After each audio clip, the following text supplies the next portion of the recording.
नमस्कार, मी निशिगंधा. आज 15 फेब्रुवारीचा दिवस आहे. आज आपल्या देशभरात महाशिवरात्री साजरी केली जाते.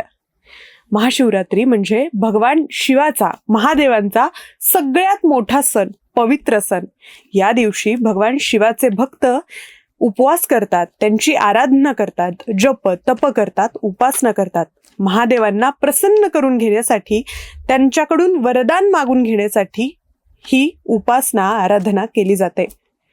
आपल्या हिंदू सणांमागे, प्रत्येक एका परंपरेमागे काहीतरी आध्यात्मिक महत्त्व तर असतंच, पण त्यासोबतच वैज्ञानिक कारणही असतं.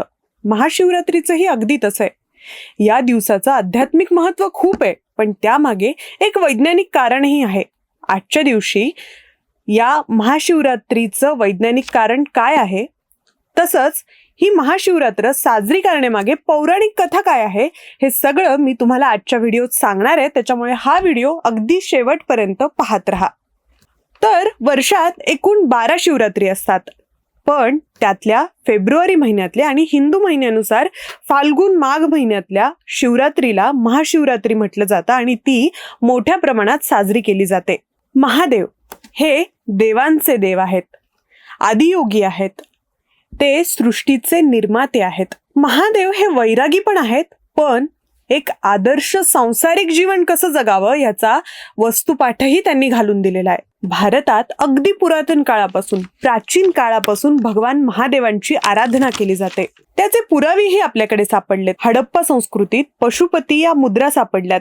त्यासोबतच उत्खननात शिवलिंगाच्या आकाराचे अनेक दगडही सापडलेत. त्याच्यावरूनच आपल्या भारतात अगदी पुरातन, प्राचीन काळापासून ज्या ठिकाणहून पृथ्वीवर संस्कृतीचा उदय झाला, अशा हडप्पा संस्कृतीतही भगवान महादेवाची पूजा केली जात होती, आराधना केली जात होती, हे सिद्ध होतं. अशाच भगवान महादेवांचा एक महत्वाचा दिवस, एक महत्वाचा सण म्हणजे महाशिवरात्र. भारतभर ही महाशिवरात्र का साजरी केली जाते, यामागे पौराणिक कथा काय ते मी तुम्हाला सांगते.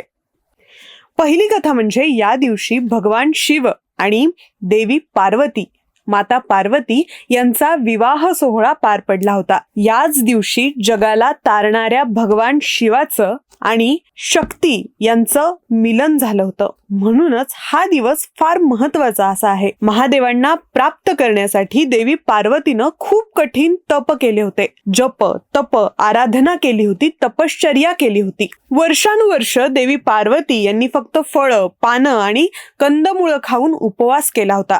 समाधी अवस्थेत असलेल्या भगवान महादेवांना प्रसन्न करण्यासाठी देवी पार्वतीनं हा तप केला होता. भगवान शिव प्रसन्न झाले आणि शिवाने पार्वतीला आपली पत्नी म्हणून स्वीकारण्याचं वरदान दिलं. त्याच्यानंतर फाल्गुन महिन्याच्या चतुर्थीला भगवान शिव आणि पार्वती यांचा विवाह सोहळा पार पडला आणि हाच फाल्गुन महिन्यातल्या चतुर्थीचा दिवस म्हणजे महाशिवरात्र.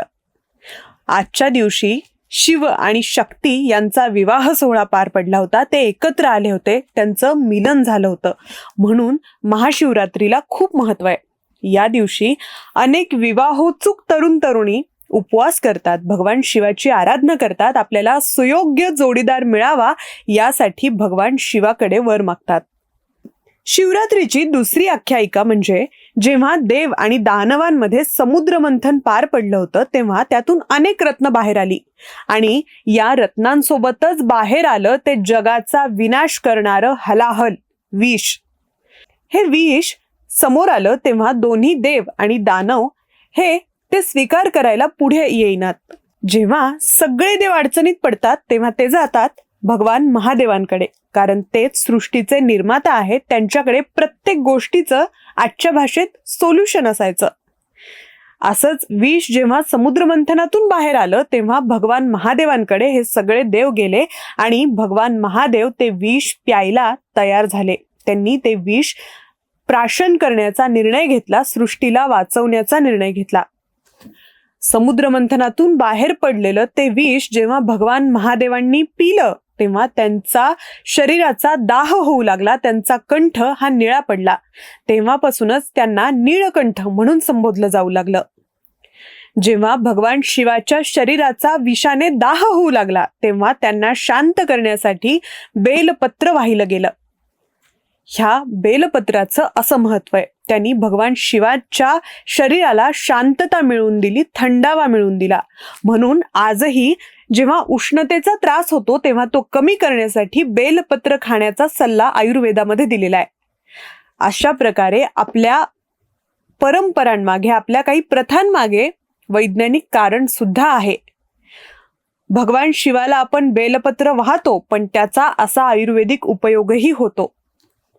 समुद्र मंथनाच्या दिवशी जेव्हा भगवान शिवांनी सृष्टीचा विनाश करणाऱ्या हलाहलला पचवलं, प्राशन केलं आणि सृष्टीचा विनाश होण्यापासून रोखलं, तो दिवस महाशिवरात्र म्हणून साजरा केला जातो. या दिवशी सृष्टीचं रक्षण महादेवांनी केलं होतं, म्हणूनच महाशिवरात्रीचा हा दिवस खूप पवित्र असा मानला जातो. महाशिवरात्रीच्या दिवशी विविध शिवांच्या मंदिरामध्ये भक्तांची मांदियाळी असते. ते गर्दी करतात. या दिवशी उपवास करतात, शिवपिंडीला अभिषेक करतात, बेलपत्र अर्पण करतात, अनेक प्रकारांनी भगवान शिवाची आराधना करतात. पण हे का करतात असा प्रश्न नेहमीच पडतो. तेही सांगते. या दिवशी मंत्रजप केल्यानं मनाला शांती मिळते. उपवास केल्यामुळं शरीराची शुद्धी होते आणि ध्यानानं आत्मिक ऊर्जा वाढते. हा दिवस आत्मशुद्धी करण्याचा दिवस आहे. मनाची शुद्धी सुद्धा आणि शरीराची शुद्धी सुद्धा या दिवशी होते. म्हणून महाशिवरात्र साजरी करावी. बहुतेक हिंदू सण आपण दिवसा साजरे करतो, पण महाशिवरात्रीच्या दिवसासोबतच रात्रीला सुद्धा तितकंच महत्व आहे. या दिवशी रात्रभर जागरण करतात आणि वेगवेगळ्या प्रकारे भगवान शिवाचं भजन करतात, कीर्तन करतात, आराधना करतात. पण हे जागरण का केलं जातं यामागे एक वैज्ञानिक कारण आहे. ते कारण काय? तर या दिवशी ग्रह नक्षत्रांची स्थिती अशी असते की त्या दिवशी ऊर्जेचा प्रवाह असतो ना, तो ऊर्ध्वगामी असतो. म्हणजे वरच्या दिशेला ही ऊर्जा प्रवाहित होत असते. या ऊर्जेचा उपयोग त्या प्राण्यांना होतो ज्यांच्या पाठीचा मणका, कणा हा ताठ असतो.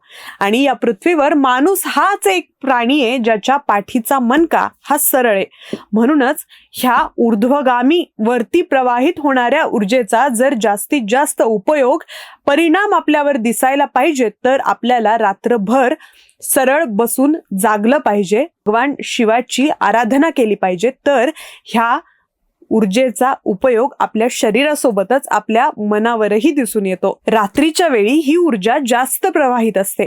त्यामुळेच जेव्हा आपण एका जागेवर बसून उपासना करतो तेव्हा मन एकाग्र होतं. सगळ्या चिंता, काळजी त्या क्षणासाठी नाहीशा होतात. मनाची शुद्धी होते, स्थैर्य लाभतं, मानसिक आरोग्य सुधारतं, जे आपल्या सगळ्या जीवनासाठी खूप आवश्यक असतं. ही ध्यान धारणा करणं, साधना करणं म्हणजे आजच्या इंग्रजीत मेडिटेशन करणं. आज आपल्याला वेस्टर्न वर्ल्ड, बाहेरच्या जगातले लोक मेडिटेशनचं महत्त्व समजून सांगतात, पण आपल्या पूर्वजांनी ते कधीपासून लक्षात घेतलंय, समजून सांगितलंय.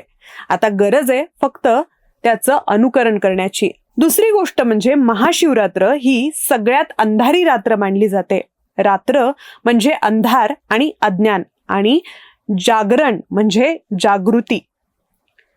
अज्ञानातून ज्ञानाकडे नेणारी आत्मजागृती करण्यासाठी, अंधारातून प्रकाशाकडे जाण्यासाठी, शिवतत्वाशी एकरूप होण्यासाठी ही महाशिवरात्र साजरी केली जाते. तुम्ही महाशिवरात्र कशी साजरी करता आणि तुम्हाला ही माहिती कशी वाटली मला कमेंटमध्ये नक्की सांगा. हर हर महादेव.